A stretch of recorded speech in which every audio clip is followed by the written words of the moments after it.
ओम शांति। मेरे मीठे मीठे भाई और बहनों, बाबा के इस अनमोल खजाना यानी ज्ञान रूपी मुरली को जन जन तक पहुंचाना हम सब की कर्तव्य नहीं बल्कि धर्म है। मैं तो अपना धर्म निभा रही हूँ। अब आपकी बारी। आप भी अपनी व्हाट्सएप और फेसबुक और दूसरे सोशल मीडिया के ग्रुप में शेयर कीजिए। क्या पता आपके इस नेक काम की वजह से किसी की जिंदगी जीने की एक नई राह मिल जाए। और हाँ, आप भी इस YouTube चैनल को सब्सक्राइब कर लीजिएगा ताकि आपको भी रोजाना बाबा की मुरली को सर्च करना ना पड़े।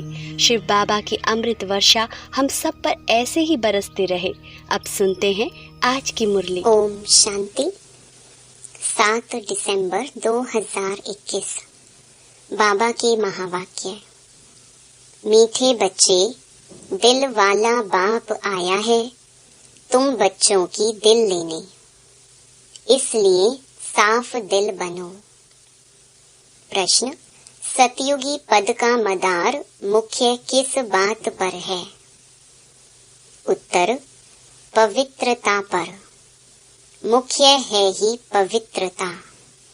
सेंटर पर जो आते हैं उनको समझाना है, अगर पवित्र नहीं बनेंगे तो नॉलेज बुद्धि में ठहर नहीं सकती। योग सीखते सीखते अगर पतित बन गए तो सब कुछ मिट्टी में मिल जाएगा। अगर कोई पवित्र नहीं रह सकते तो भले क्लास में ना आए, परवाह नहीं करनी है।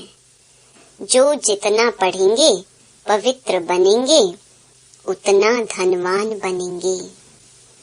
गीत: आखिर वह दिन आया आज। ओम शांति। रूहानी बच्चे जानते हैं कि अभी वह दिन फिर आया है। कौन सा?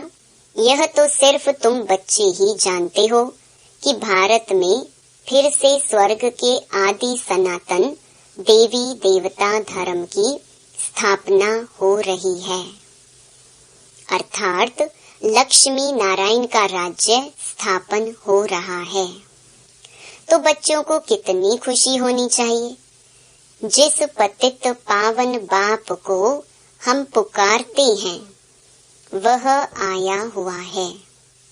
वही लिबरेटर गाइड है अथवा दुख हरता सुख करता है। एक बार लिबरेट किया फिर फंसे कैसे, यह किसको भी पता नहीं।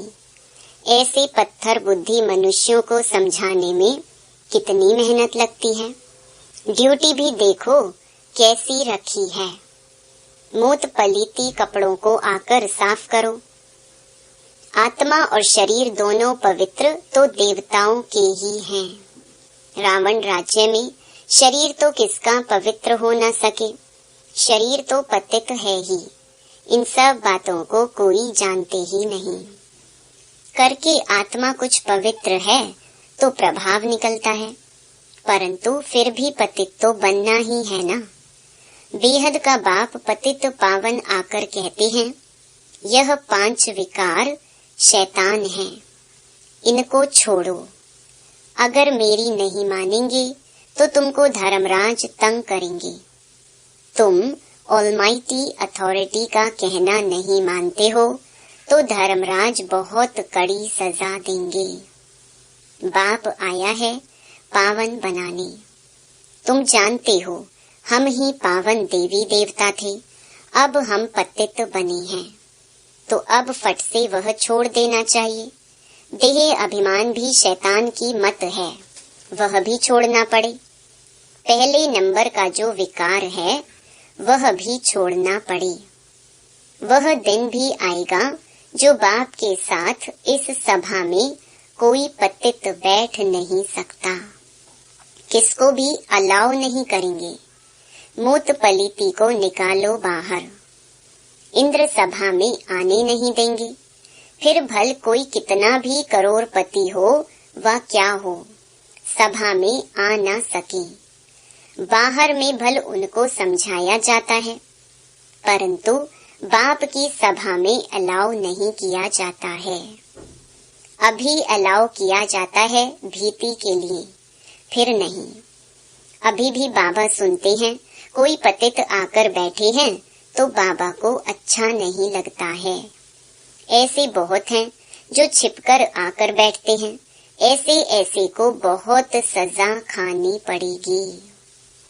मंदिरों टिकाणों में स्नान करने जाते हैं, बिगर स्नान कोई जाते नहीं होंगे। वह है स्थूल स्नान, यह है ज्ञान स्नान। इससे भी शुद्ध होना पड़े। कोई मांसाहारी भी आ नहीं सकते। जब समय आएगा तो बाबा स्ट्रिक्ट हो जाएगा। दुनिया में देखो भक्ति का कितना जोर है। जो अधिक शास्त्र पढ़ते हैं वह शास्त्री का लक़ब लेते हैं। तुम अब संस्कृत आदि सीखकर क्या करेंगे? अब बाप तो कहते हैं कि सब कुछ भूल जाओ, सिर्फ एक बाप को याद करो तो तुम पवित्र बन विष्णुपुरी के मालिक बन जाएंगे।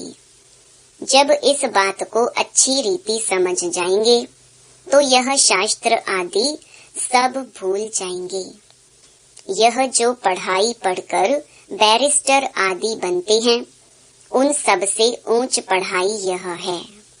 जो परमात्मा नॉलेजफुल आकर पढ़ाते हैं, उनको कहते भी हैं पतित पावन आओ, परंतु यह नहीं जानते कि हम पतित हैं। बाबा तो यह समझाते रहते हैं। सतयुग को कहते हैं राम राज्य, कलयुग को कहते हैं रावण राज्य। इस समय सब पतित हैं। पावन देवी देवताएं तो मंदिरों में पूजे जाते हैं और उनके आगे पतित जाकर माथा टेकते हैं। इससे सिद्ध हुआ कि वह पवित्रता में सबसे ऊंचे हैं, सन्यासियों से भी ऊंचे हैं। सन्यासियों का मंदिर थोड़े ही बनता है। अब जब तमो प्रधान भक्ति में चले गए हैं, तब फिर उनका चित्र रखते हैं। उसको कहा जाता है तमो प्रधान भक्ति। मनुष्यों की पूजा, 5 तत्वों की पूजा। जब सतो प्रधान भक्ति थी तो एक की पूजा होती थी, उसको कहा जाता है अव्यभिचारी भक्ति। देवताओं को भी ऐसा उसने ही बनाया है, तो पूजा भी होनी चाहिए एक की, परंतु यह भी ड्रामा बना हुआ है। सतो प्रधान, सतो रजो तमो में आना ही है। यहाँ भी ऐसे हैं, कोई सतो प्रधान बन जाते हैं, कोई सतो, कोई रजो, कोई तमो। सतयुग में फर्स्ट क्लास सफाई रहती है, वहाँ शरीर का तो कोई मूल्य रहता नहीं। बिजली पर रखा और खलास। ऐसे नहीं हड्डियां कोई नदी आदि में डालेंगे, ऐसे भी नहीं शरीर को कहाँ उठा कर ले जाएंगे। यह तकलीफ की बात होती नहीं। बिजली में डाला खलास। यहाँ शरीर के पिछाड़ी कितना मनुष्य रोते हैं, याद करते हैं, ब्राह्मण खिलाते हैं। वहाँ यह कोई भी बात नहीं होगी। बुद्धि से काम लेना होता है। वहाँ क्या क्या होगा, स्वर्ग तो फिर क्या, यह है ही नरक झूठ खंड। तब गाया हुआ है, झूठी काया झूठी माया, झूठा सब संसार। गवर्नमेंट कहती है गौ कोस बंद करो, उन्हों को लिखना चाहिए पहला यह कोस है बड़ा भारी, 1-2 पर काम कटारी चलाना, यह कोस बंद करो। यह काम महाशत्रु है, आदि मध्य अंत दुख देते हैं, उस पर जीत पहनो। तुम पवित्र बनो तो पवित्र दुनिया के मालिक बनेंगे। वहाँ देवताओं का न्यू ब्लड है, वह कहते हैं बच्चों का न्यू ब्लड है, परंतु यहाँ नया ब्लड कहाँ से आया? यहाँ पुराना ब्लड है। सतयुग में जब नया शरीर मिलेगा तब नया ब्लड भी होगा। यह शरीर भी पुराना तो ब्लड भी पुराना। अब इनको छोड़ना है और पावन बनना है। सो तो बाप के सिवाय कोई बना न सके। सबका धर्म अलग अलग है और हरेक को अपने धर्म का शास्त्र पढ़ना है। संस्कृत में मुख्य है गीता। बाबा कहते हैं, मैं संस्कृत थोड़ी ही सिखाता हूँ, जो भाषा यह ब्रह्मा जानता है मैं उसमें ही समझाऊंगा। मैं अगर संस्कृत में सुनाऊं तो यह बच्चे कैसे समझें? यह कोई देवताओं की भाषा नहीं है। कभी कभी बच्चियां आकर वहाँ की भाषा बतलाती हैं। यह भाषाएं सीखने से शरीर निर्वाह अर्थ कोई लाख कोई करोड़ कमाते हैं। यहाँ तुम कितनी कमाई कर रहे हो? तुम जानते हो सतयुग में हम महाराजा महारानी बनेंगे। जितना जास्ती पढ़ेंगे उतना जास्ती धनवान बनेंगे। गरीब और साहूकार में फर्क तो रहता है ना। सारा मदार है पवित्रता पर। सेंटर पर जो आते हैं उनको समझाना है, अगर पवित्र नहीं बनेंगे तो नॉलेज बुद्धि में ठहरेगी नहीं। 5-7 रोज आकर फिर पतित बने तो नॉलेज खत्म। योग सीखते सीखते अगर पतित बने तो सब कुछ मिट्टी में मिल जाएगा। अगर कोई पवित्र नहीं बन सकता है तो भले ना आओ, परवाह थोड़ी ही रखनी चाहिए। जन्म जन्मांतर के पापों का बोझा सिर पर है, सो बिगर याद के कैसे उतरेगा। गाया भी हुआ है, सेकंड में जीवन मुक्ति। जो बाप कहे सो करना है। सारी दुनिया बुलाती तो है, हे पतित पावन आओ। हम पतित हैं परंतु पावन कोई बनते ही नहीं हैं, तो वापस भी कोई जा नहीं सकते।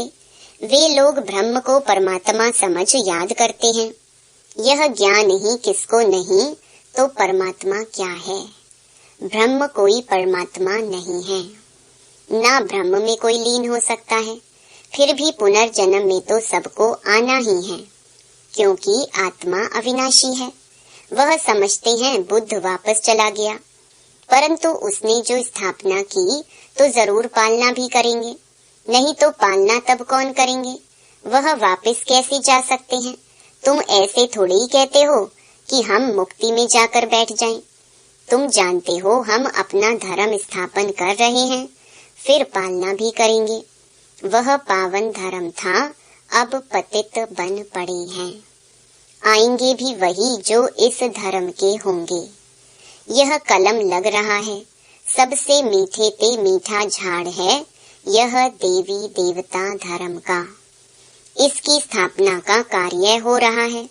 शास्त्र आदि जो भी बनाए हैं सब हैं भक्ति मार्ग के लिए। एक बाबा का ही गायन है जो आकर मनुष्य से देवता बनाते हैं।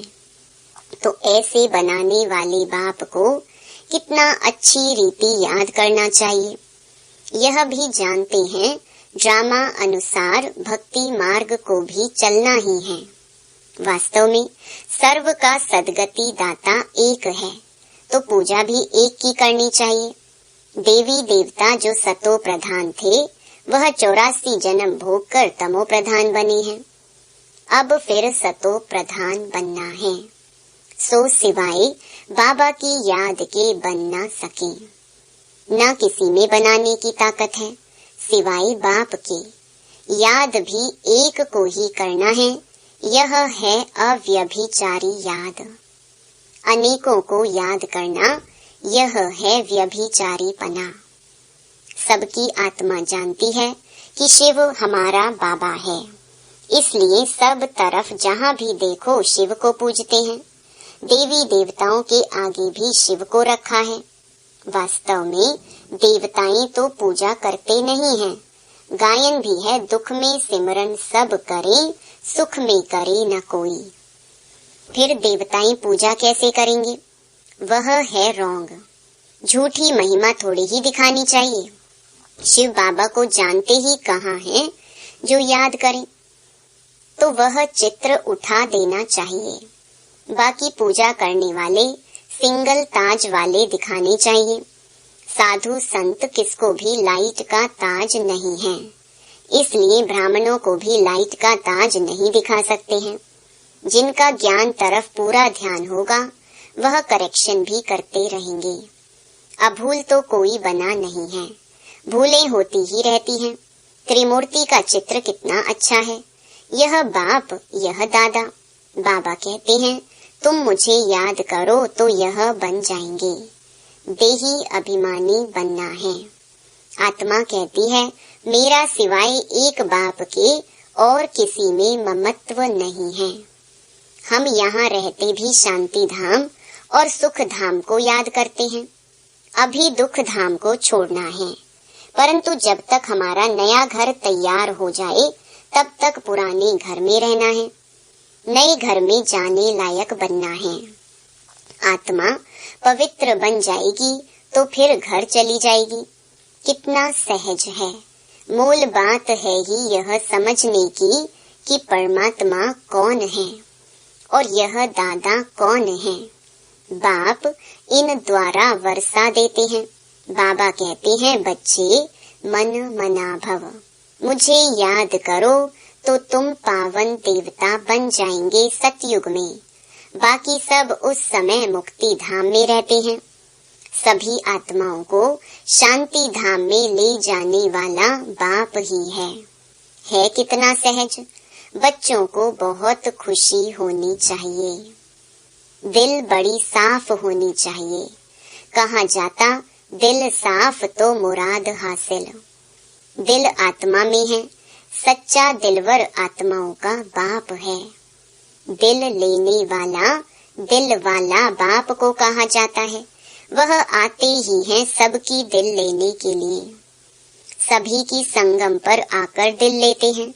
आत्माओं की दिल लेने वाला परमात्मा, मनुष्यों की दिल लेने वाले मनुष्य। रावण राज्य में सब एक दो की दिल को खराब करने वाले हैं। तुम बच्चों को कल्प पहले भी इस त्रिमूर्ति के चित्र पर समझाया है, तब तो अभी भी निकला है ना, तो जरूर समझाना पड़ेगा। अभी कितने चित्र निकले हैं समझाने के लिए।